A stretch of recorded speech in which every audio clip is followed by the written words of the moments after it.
kind of like Google Glass, but without the Google Glass. That's cool. This is the Vufine real-life picture-in-picture heads-up display.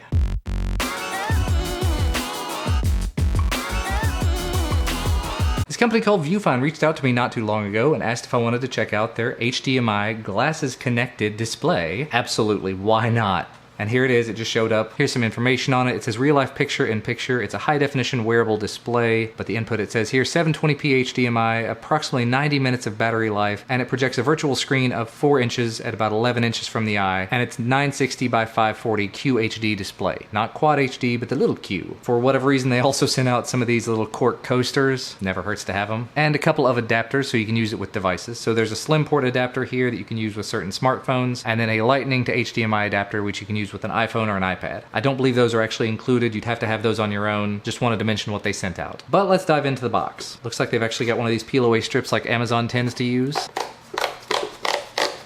That'll do.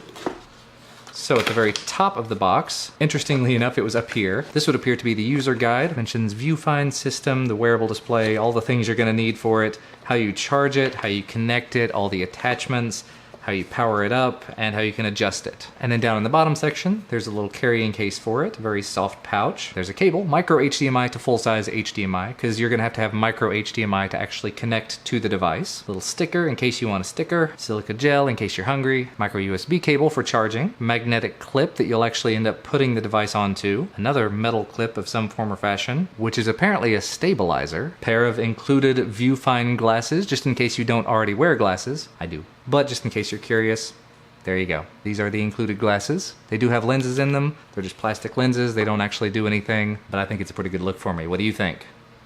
And then presumably last, but certainly not least, is the Vufine heads-up display itself. Here on the side you've got the Vufine branding. This is the outside. On the underside you have your USB and HDMI ports. On the back is the big power button you turn it on and off with. Nothing on the top. Here's the magnetic component you'll actually use to attach to the glasses, because this is the glasses clip. So basically just, yep, clips together like that. And then this will strap onto your glasses, kind of like that, or whichever way you prefer to do it. And then of course the meat and potatoes of the whole package, as it were.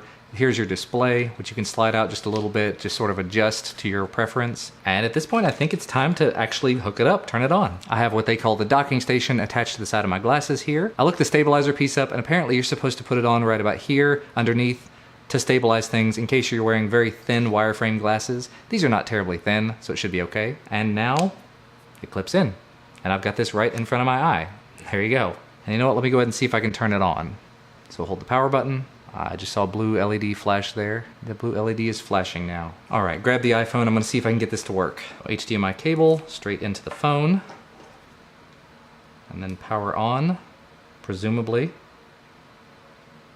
I just saw a flicker inside of here. So now we put it on. What do you know? I can actually see my phone in front of my eye over here. It's very odd. But from this side, I can actually see, yeah, what I'm doing on my phone at the moment. So when I'm moving things around, it's a very small display inside of there. It's like it scaled it down very small. But still, I'm able to see what's going on. I don't know if I could read text. Yeah, I can actually read some text on there. So that's really interesting. I can go into this email. I can scroll down, I can read it, move to a slightly better position now so I can see a little bit better. But yeah, I'm able to read that comment, I'm able to see who it came from, and then delete it. I have to look down at the phone to actually see where the button is. That's very interesting. Let's see if I turn it sideways what happens. I'll have to go into an app or something. Yeah, when I turn it sideways it takes up a lot more space so I can see a lot more to it.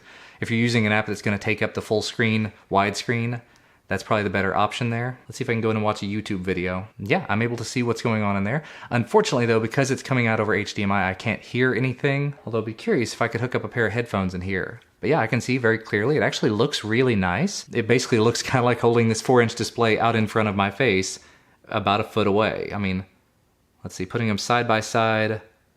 Yeah, that's about as far away, and that's probably less than 11 inches, but they're about the same size right now. That's very cool. That's actually really cool.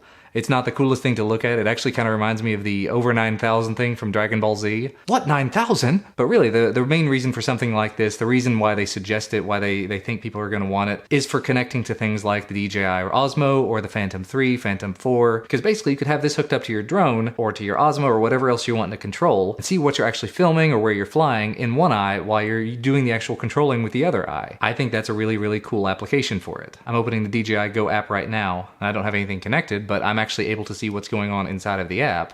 and it's definitely getting the job done. I think I need to move it forward just a little bit more because it's getting pushed a bit of a weird way. Yeah, that's much more stable now. But yeah, I could definitely see using this with the Osmo. Maybe that's the thing I'll do next. Maybe I'll test that out. But just going into the settings, I can see the settings that I'm controlling in my eye as opposed to having to look down.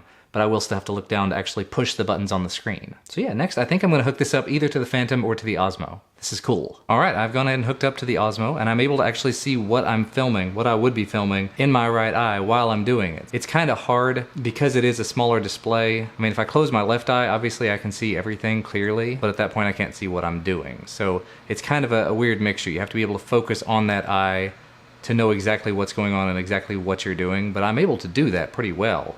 Basically, once I get my shot lined up, then I can move things around and not have to worry quite so much about paying attention to that right eye other than just occasionally checking over it and making sure everything looks okay. But that's definitely getting the job done. That's a really neat and interesting concept. The only downside here is the obvious one. You've got this thing that's hanging off your glasses, so it is going to put a little bit more strain, a little bit more weight, but it's not terribly heavy. And then you've also got this wire, this tether that's keeping you connected. Again, not such a big deal because the cable itself is so super thin, it's not really causing any additional strain, and you could technically like tuck it up around your ear or something if you wanted to and get really into it. So really not that bad, not bad at all. I mean, obviously the display could be higher resolution or higher quality. I don't think it needs to be because it is so small. And it does have just a little bit of adjustability. This little magnetic clasp, it can kind of move around, move up and down a little bit, as you can see.